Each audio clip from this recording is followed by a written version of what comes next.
Hello mga bakla! Welcome back! At syempre dahil birthday ng nag-iisang diwata ng New Zealand, maraming nag-sponsor sa handa ng manikaya. Si Kuya Vic ang nag-sponsor ng aking napakasarap na pansit. At syempre ang lumpiang Shanghai, o diba? Kaloka! At syempre nandito rin si Ambot. At syempre yan ang mga pahanda sa akin na sa bahay ni ate, 'di ba, mga bakla, happy ang manika, happy ang diwata. Siyempre ito yung first time ko mag-birthday dito sa New Zealand. At siyempre thank you Kuya RJ sa napakasarap na barbecue. At ito na nga nagluluto si Kenneth na barbecue. 'Di ba?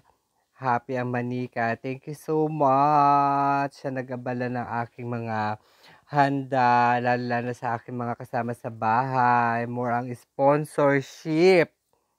O, 'di ba? Nakakatuwa kasi first time ko talaga mag-birthday dito sa New Zealand. Tapos sila talaga yung nag-abala para maghanda. Sabi ko nga sa kanila, wag na lang. Sabi nila siyempre first birthday dito sa New Zealand at siyempre kay Ate Ritzben ang nagluto at nag-sponsor ng napakasarap na carbonara, 'di ba may pa-heart. May pa-heart ang kanyang damit, o 'di ba?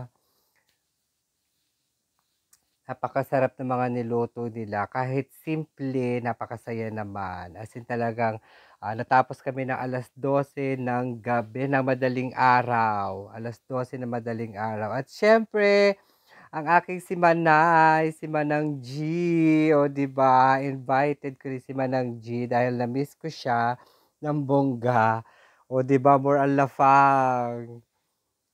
Kahit kasama ko sa workout, o 'di ba, palagi kami magka-join force. Sana magkaroon ulit kami ng tandem sa video. So yun lang mga bakla, bye!